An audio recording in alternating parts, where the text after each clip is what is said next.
नमस्कार, मैं हूं आपके साथ मोनिका गुप्ता और आप देख रहे हैं खबर दोपहर। सीधा आपको ले चलते हैं विधानसभा, जहां पर कार्यवाही चालू है।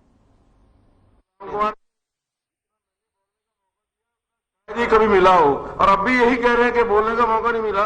बड़ा मतलब चलिए कष्ट होता है, मुझे कष्ट होता है। माननीय अध्यक्ष महोदय, लगभग 3 घंटे से अब ये चर्चा चल रही है। आज का जो सेशन जो आपने बुलाया, वैसे तो एक स्पेसिफिक एक पर्पस के लिए ही बुलाया गया और वो एक रेजोल्यूशन हमने जो पास करने का अपना मन बनाया सबने, उसके लिए था। और इश्यूज तो सदन में जब कभी अलग से सेशन होते हैं उसमें सब करते ही हैं, लेकिन हमने शुरू में आज सवेरे ही बात ये तय की थी कि एक ही विषय पर चर्चा होगी और लगभग 20 से ऊपर, शायद 25 के आसपास वक्ता बोले, सब पक्षों की ओर से बोले हैं। और मैं सबको बधाई देता हूं कि सबने एक प्रकार से इस प्रस्ताव का समर्थन किया है और कोई इसमें किसी प्रकार का कोई अलग सुझाव नहीं आया है। विस्तार से कुछ बातें की गई हैं। मुझे लगता है थोड़े संक्षेप में मैं उन सब बातों के ऊपर जो अभी तक शायद नहीं आई है या कहीं कहीं जिसको थोड़ा ठीक करने की जरूरत है। पहली बात तो जैसा मलिक साहब ने बताया कि ये विषय वास्तव में तो 1955 में जब पंजाब के बंटवारे का विषय आया तब से ये शुरू हुआ और प्रारंभ में एक बात बन गई थी कि इसको भाषी आधार के ऊपर ही और इसका विभाजन कर दिया जाए, हिंदी भाषी एक तरफ और पंजाबी भाषी एक तरफ। अब उसका आगे चल करके सबसे पहले जो मेरे पास डॉक्यूमेंट जो मैंने पढ़ा है वो पढ़ा है मैंने शाह कमीशन का। तो शाह कमीशन जो उस समय कहा गया था उसके अंदर जो एक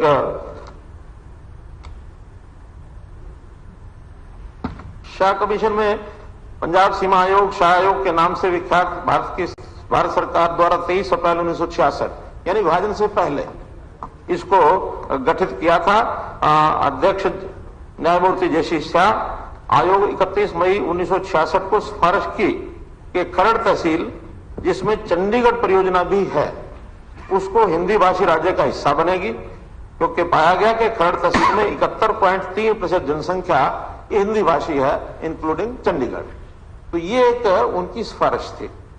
अब घटनाक्रम थोड़ा जो बदलता है और उसी में एक विवाद वास्तव में ये बना। अब क्यों वो हुआ होगा, मैं उस समय के राजनीतिक परिदृश्य के बारे में ना तो बता सकता हूं, ना कह सकता हूं, ना टिप्पणी करनी चाहिए, लेकिन घटनाक्रम जो कागजों पर है उससे अंदाजा लगाया जा सकता है। केंद्र सरकार की कैबिनेट का ये मीटिंग होती है 9 जून को, ये 31 मई को और ये 9 जून को, लगभग 8-10 दिन बाद ही।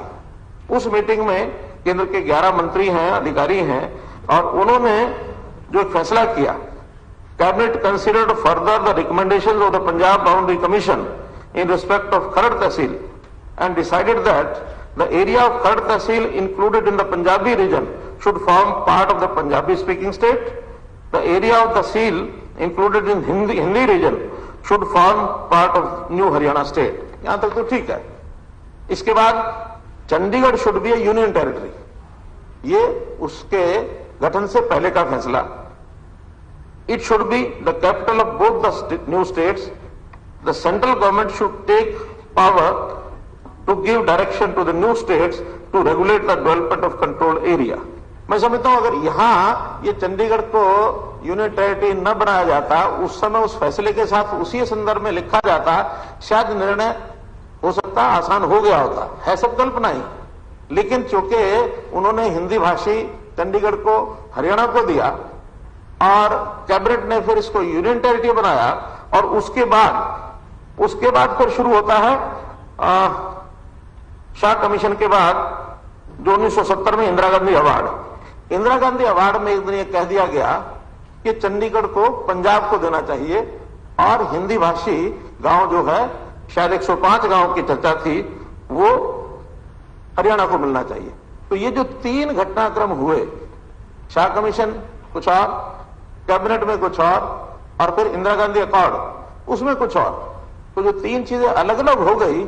और इसके बाद मैं समझता हूं कि कई प्रकार के जो भी फैसले हुए या उसमें अलग अलग, राजीव लोंगोवाल समझौता हुआ 1985 में, फिर मैथ्यू आयोग आया और मैथ्यू आयोग ने वो शायद बात उस समय, क्योंकि 10-12 साल के बाद हो सकता है सबने मान ली हो कि ठीक है, हिंदी भाषी एरिया जो है वो हरियाणा को मिल जाएगा, और चंडीगढ़ यदि पंजाब को जाता है और पानी की समस्या हल हो जाती है तो फैसला हो सकता था। अब वहां एक घटनाक्रम हुआ कंदूखेड़ा का। उस डिवीजन में क्योंकि कंटिग्यूटी एक उसकी शर्त रखी गई थी कि हिंदी भाषी एरिया जो कंटिग्यूटी विद हरियाणा है वो एरिया उसमें दिया जाएगा, लेकिन इधर पंजाब है, इधर राजस्थान है, बीच में एक गांव है और फाजिलका की तरफ जाते समय वहां कंदूखेड़ा, लगभग 3,123 जिसकी आज की पॉपुलेशन है, ये इतना ही बड़ा गांव है, बड़ा नहीं है। उन्होंने उसमें उसको पंजाबी भाषी कैसे हो जाए इसके लिए प्रयत्न पूर्वक उसको पंजाबी भाषी करवाया गया। अभी पिछले कुछ दिनों में एक रिपोर्ट छपी है इंडियन एक्सप्रेस में। इंडियन एक्सप्रेस में एक जगह ये लिखते हैं, Kulwant Singh 58, a panchayat member recalls how the leaders came in the village school and he was at beck and call. Entire night we went around reminding the village residents that we are Punjabis. Unfortunately, आगे वो ये कहते हैं कि Unfortunately, successive governments have failed us. क्योंकि उस समय कुछ वायदे किए गए उनके साथ, और उन वायदों में जो वो कहते हैं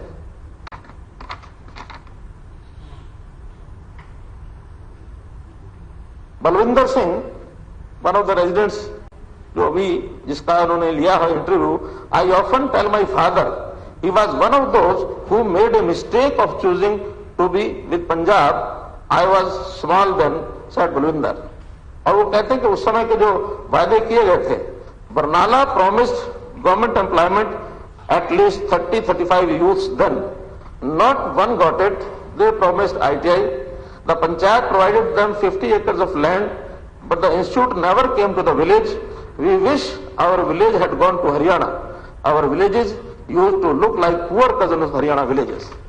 ये आज कंदूखेड़ा के लोग मानते हैं, लेकिन क्योंकि प्रयत्न पूर्वक शायद उस समय कोई रहा होगी, डिजाइन रहा होगा सारे का कि अगर इसको हम पंजाबी करवा दें, एक गांव है तो एक सुझाव ये भी आया कि गैलरी दे दें 1 फरलांग चौड़ी, ये सुझाव भी उस समय आया।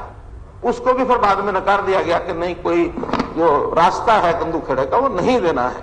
ये मामला उलझता चला गया, और उलझने के बाद फिर जो और नए नए आयोग, चाहे उसमें वेंकैया आयोग आया हो, देसाई आयोग आया हो, इराडी कमीशन हो, इन सबके कारण से चीजें उलझ गई। और उलझने के बाद फिर बाद में दौर शुरू होता है सुप्रीम कोर्ट का। अब सुप्रीम कोर्ट के दौर में मैं घटनाक्रम तो मेरे पास पूरा ये 1 नवंबर 1966 से लेकर अब तक है पूरा डेट वाइज, लेकिन सारे में न जाते हुए 2016 से बाद की बात आई है। कुछ मित्रों ने कहा कि 2016 के बाद क्या किया। पहला तो हमारे वकील बंधु सब बैठे हैं, कोई भी कोर्ट का डिसीजन होता है उसके बाद उसके एग्जीक्यूशन के लिए एक ऑर्डर लेना पड़ता है। 2002 में भी ये निर्णय हो गया था कि पानी एसवाइल का वो हरियाणा को मिलेगा, लेकिन 2003 में एग्जीक्यूशन ऑर्डर आया। उस एग्जीक्यूशन ऑर्डर के बाद 2004 में पंजाब ने एक एक्ट बनाया और उसको निरस्त कर दिया। ये वहां से कहानी शुरू होती है।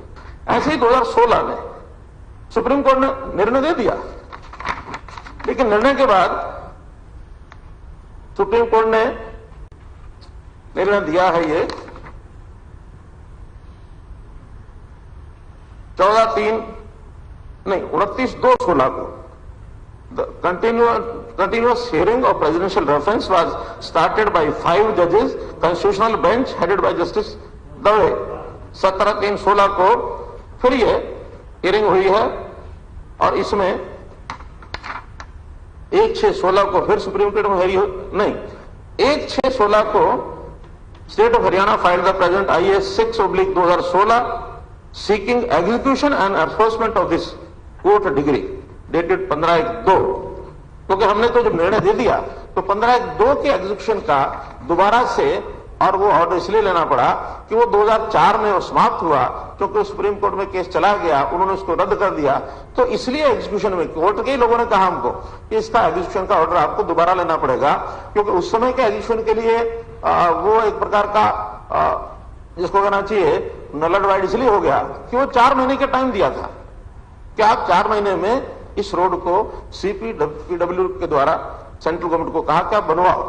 क्योंकि 4 महीने बीत गए, 2 सप्ताह बीत गए और नया 10 साल का सारा समय निकल गया, तो इसलिए एग्जीक्यूशन ऑर्डर दोबारा लेना पड़ेगा कि कौन इसको एजेंसी बनाए। और 2016 से उस समय से लेकर के कुल घटनाक्रम इसमें 41 घटनाएं लिखी हुई हैं और इस 41 घटनाओं में 21 बार सुप्रीम कोर्ट में डेट्स लगी हैं और उस पर लगातार हम प्लीड कर रहे हैं। लेकिन सुप्रीम कोर्ट में आखिर में आकर के उन्होंने एक स्टैंड ले लिया कि आपस में सहमति से इसका फैसला करो, जिसमें केंद्र सरकार, हरियाणा सरकार, पंजाब सरकार और एक ऑर्डर तो लास्ट का ये है कि पंजाब और हरियाणा के सीएम बैठ करके इसका कोई रास्ता निकाले।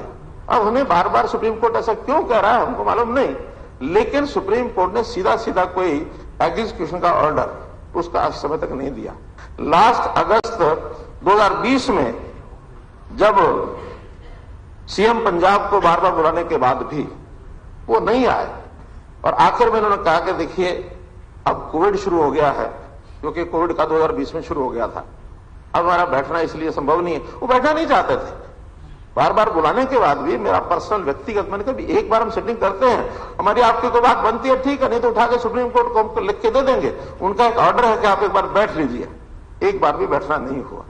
इसलिए वो लगातार कहने के बाद आखिर में फिर हमको भी विचार आया कि कोविड के समय में ये समय हमारे काम करने में वैसे ही बहुत बाधा डाल रहा है, हम ये इलेक्शन का झमेला झंझट खत्म हो जाए उसके बाद बैठेंगे। हम इसको इलेक्शन इशू नहीं बढ़ाना चाहते थे, वरना हर बार हर पार्टी ने पंजाब हो या हरियाणा हो इसको इलेक्शन इशू बनाया।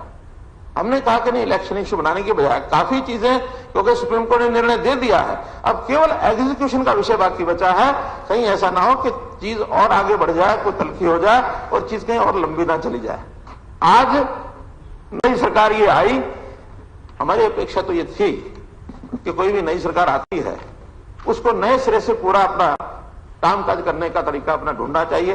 पुराने सरकारें जो रहती हैं, पुरानी पार्टियां रहती हैं, उनका कहीं ना कहीं कोई बैकग्राउंड में कोई एक धारणा बनती है, उस धारणा में कठोर हो जाते हैं, अपने अपने स्टैंड पर अड़े रहते हैं। लेकिन इन्होंने जिस प्रकार से आते ही किया है, कुछ न कुछ क्वेश्चन जरूर खड़ा करता है कि 4 दिन की सरकार ने आते ही क्यों किया है। जो किया है, मुझे लगता है कि अब ये दिशा बन गई उनके करने के बाद। आज कम से कम पूरा हरियाणा, जैसे सबने कहा कि अब तक जो हो गया, अब इसको हम कैसे लाइन पर लेकर के आए। मुख्यमंत्री जी, जो आपने कहा है ये ठीक है, आप उस मीटिंग में थे जब ये आप फैसला आया था सुप्रीम कोर्ट का, कॉन्स्टिट्यूशनल बेंच का।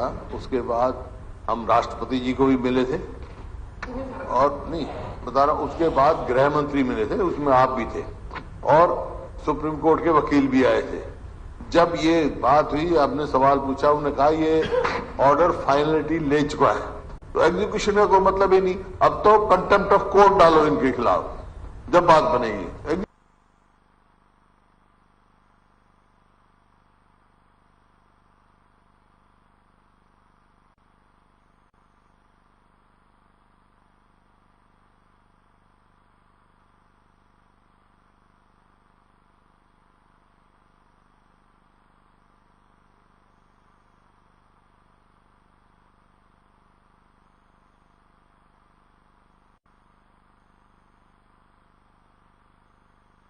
तो विधानसभा में कार्यवाही जारी है। आपको बता दें कि विशेष सत्र चल रहा है। पंजाब विधानसभा में चंडीगढ़ पर अपना हक को लेकर जो प्रस्ताव पारित किया गया था उसकी निंदा विधानसभा में की जा रही है और इस पर सीएम मनोहर लाल ने भी ऐतराज जताया और साथ ही साथ अब नेता प्रतिपक्ष भूपेंद्र सिंह हुड्डा को आप सुन रहे हैं किस तरीके से उनका क्या कुछ कहना है।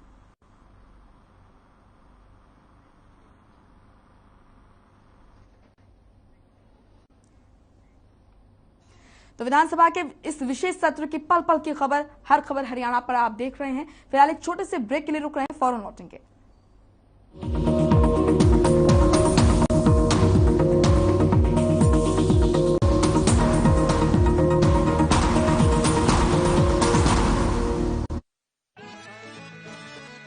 अरे रंगों का उमंगों का अरे रंगों का उमंगों का जज्बा कहाँ रुकता है, मन साफ है तेरा अंदर तो बाहर दिखता है। हर रिश्ते का एहसास रखते हैं, हर घर में अपनी पहचान खास रखते हैं। हम निरमा एडवांस हैं, मन की तरह कपड़े भी साफ रखते हैं। Nirma advance. Hey mom, hey, look, I can download a song really fast. I can make dosas faster. Must be joking. Bus, 3 easy steps. Mix with water, spread batter, fry. गाना डाउनलोड हुआ? नहीं, पर तब तक मैं इडली बनाती हूँ। हमने बनाया किड्स से। अरे रंगों का उमंगों का जज्बा कहाँ रुकता है, मन साफ है तेरा अंदर तो बाहर दिखता है। जो अच्छा हो, जो सच्चा हो, वही तो दिखता है।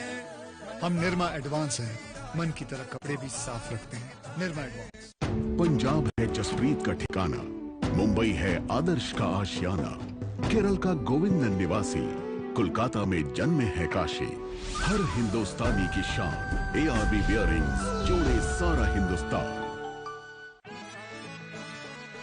अरे रंगों का उमंगों का, अरे रंगों का उमंगों का जज्बा कहाँ रुकता है, मन साफ है तेरा अंदर तो बाहर दिखता है। हर रिश्ते का एहसास रखते हैं, हर घर में अपनी पहचान खास रखते हैं।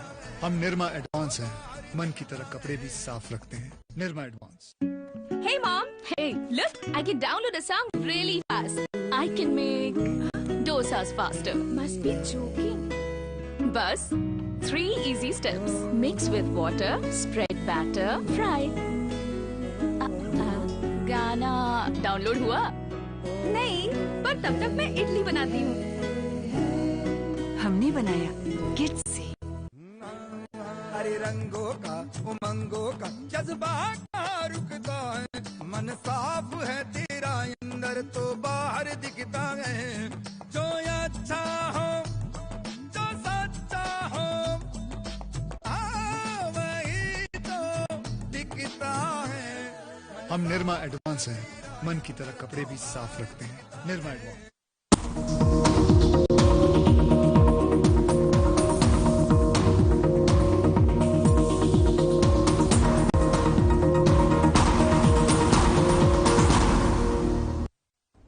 ब्रेक के बाद स्वागत है आपका। खबर दोपहर में रुक करेंगे इस वक्त की बड़ी खबर का। चंडीगढ़ से बड़ी खबर आ रही है। सदन में बोले सीएम मनोहर लाल, चंडीगढ़ को लेकर पंजाब के प्रस्ताव पर गहन चिंता। SYL नहर को लेकर 7 बार प्रस्ताव पारित किए गए और यहाँ पर सुप्रीम कोर्ट ने SYL का निर्माण कार्य पूरा करने के निर्देश दिए थे।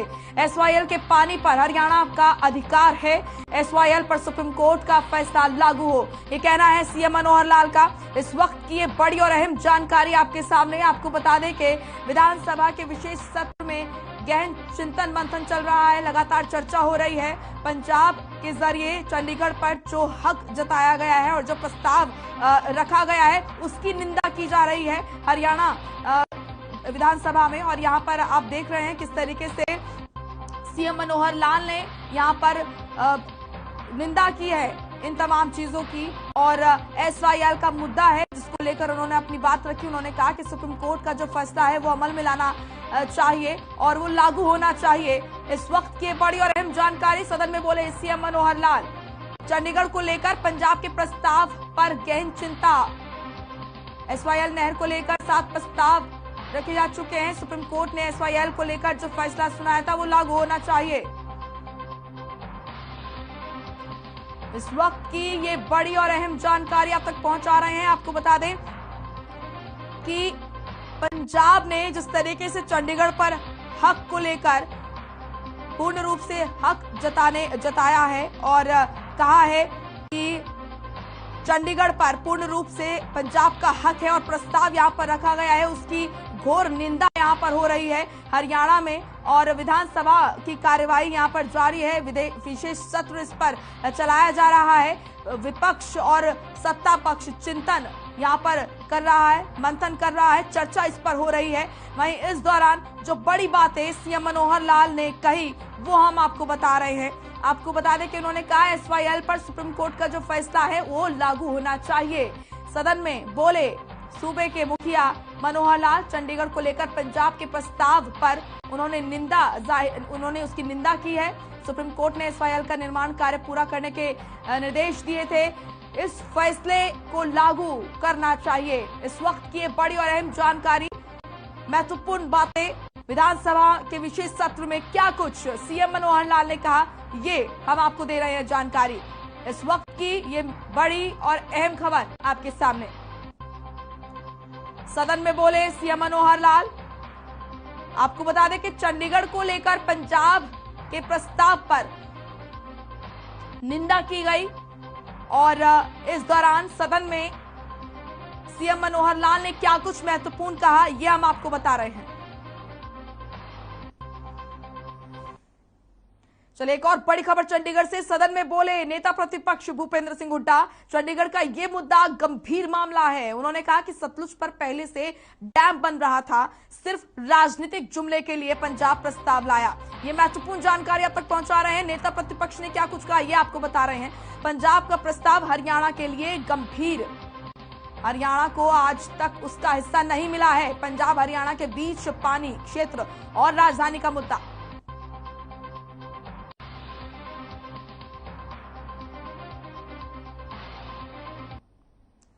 चलिए एक बार फिर आपको ले चलते हैं विधानसभा, जहां पर सीएम मनोहर लाल बोल रहे हैं, आपको सुनाते हैं।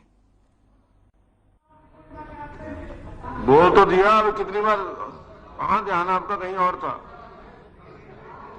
प्रश्न है कि हरियाणा राज्य पंजाब पुनर्गठन अधिनियम 1966 की धारा 3 के प्रावधानों के तहत अस्तित्व में आया था। इस अधिनियम में पंजाब और हरियाणा राज्यों, हिमाचल प्रदेश तथा चंडीगढ़ के केंद्रीय शासित प्रदेशों द्वारा पंजाब के पुनर्गठन को प्रभावी बनाने के लिए कई उपाय किए गए थे। सतलुज यमुना लिंक नहर SYL के निर्माण द्वारा रावी और ब्यास नदियों के पानी में हिस्सा पाने का हरियाणा का अधिकार ऐतिहासिक, कानूनी, न्यायिक और संवैधानिक रूप से बहुत समय से स्थापित है। इस प्रतिष्ठित सदन ने SYL नहर को जल्द से जल्द पूरा करने का आग्रह करते हुए सर्वसम्मति से कम 7 बार प्रस्ताव पारित किए हैं। कई अनुबंधों, समझौतों, ट्रिब्यूनल के निष्कर्षों और देश के माननीय सर्वोच्च न्यायालय के फैसलों में सभी ने पानी पर हरियाणा के दावे को बरकरार रखा है और SYL नहर को पूरा करने का निर्देश दिया है।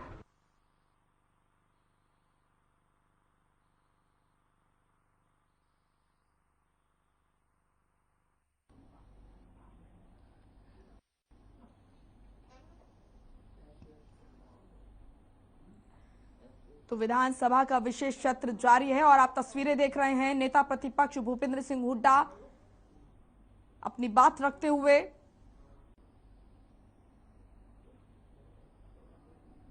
नहीं हो पाया है। यह सदन 1 अप्रैल 2022 को पंजाब की विधानसभा में पारित प्रस्ताव पर गहन चिंता प्रकट करता है, जिसमें सिफारिश की गई है कि चंडीगढ़ पंजाब को स्थानांतरित करने के मामले को केंद्र सरकार के साथ उठाया जाए। यह हरियाणा के लोगों को स्वीकार्य नहीं है। हरियाणा ने राजधानी क्षेत्र चंडीगढ़ पर अपना अधिकार लगातार बरकरार रखा है। इसके अलावा इस सदन ने इससे पहले भी संवैधानिक प्रावधानों के अनुसार चंडीगढ़ में हरियाणा राज्य के एक अलग उच्च न्यायालय के लिए प्रस्ताव पारित किया है।